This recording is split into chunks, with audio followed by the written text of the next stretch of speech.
Good morning or good afternoon, depending where you guys are at. Thanks for watching this again. I thought I'd make a video on something that might be helpful for some of you guys out there who have a Yamaha R6.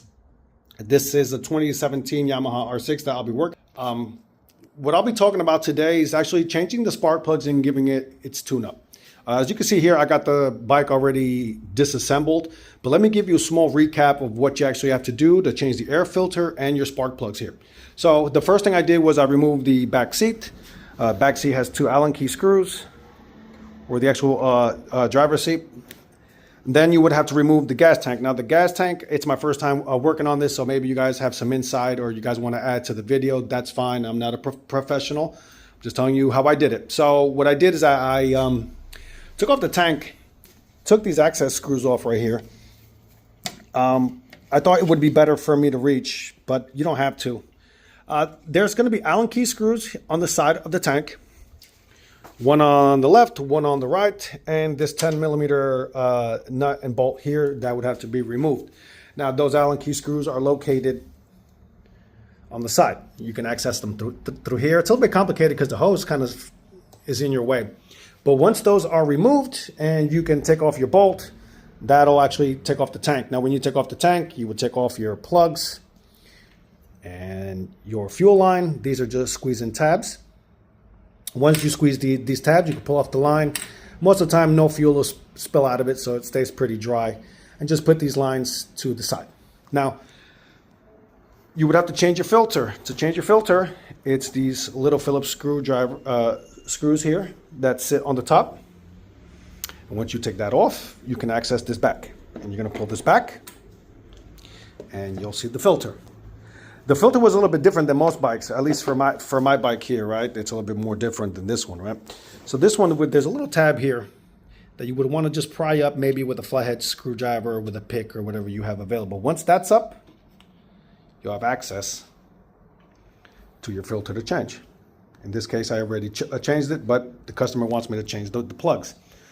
Now, what I found very impressive was that Yamaha went ahead and gave you adjustable velocity stacks. I thought that was very impressive. Good job there, Yamaha.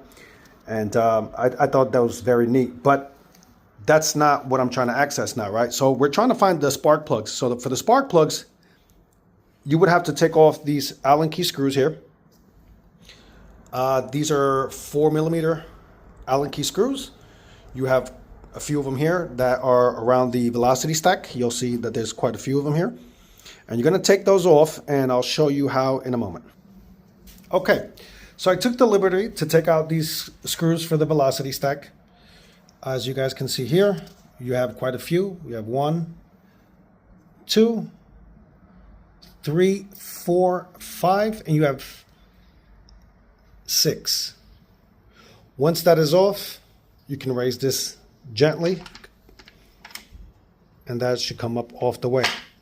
Now, you're going to take off this breather hose or here.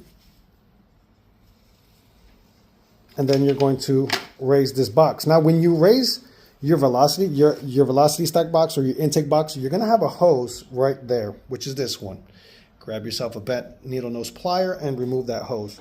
Now, that is back out the way. Now, I suggest highly that you put some napkins or a rag if you want to cover these throttle bodies. You want no dirt or no debris to fall on this. Now, the next step is to take off the intake box. There's going to be a clip here, and this would be pulled out. And I'll show you guys in a minute how I will pull that out. Now, with a little flathead screwdriver or a bent one, I have this little bent one, so whatever you guys got, just use it. You're going to pop up this little tab here. You're going to pop up the tab, you're going to take off the clip. Now, the box is still not out yet. So there's going to be these two little tabs. See them? They're right here. Now you can just push these forward, and this should raise the box. But it's still not ready to come out yet. There's going to be a bracket. I don't know if you guys can see it. There's going to be that bracket. You see it? Right. If my camera can stop adjusting. right there with that little blue plug. You need to actually take off the blue plug. In this case, I'm going to just not unscrew it. I'm going to just go ahead and take off the 2 hoses that connect for the breather. I'm going to remove those, and that way I can get the box out.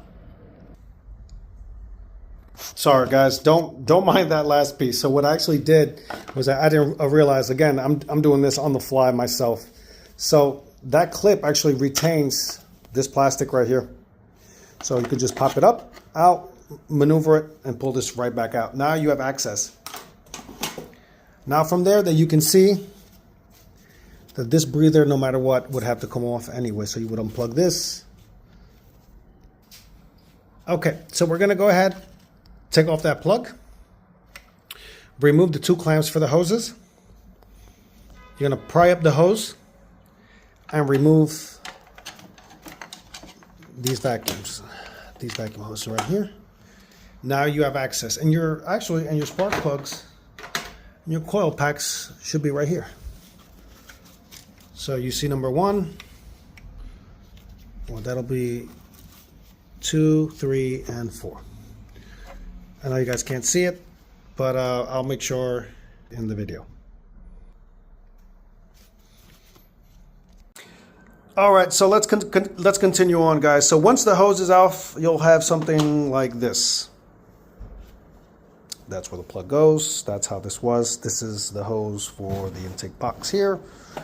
Now from there, you can access this kind of simple. I took the liberty out and I cut the video because it's hard to work with just one hand.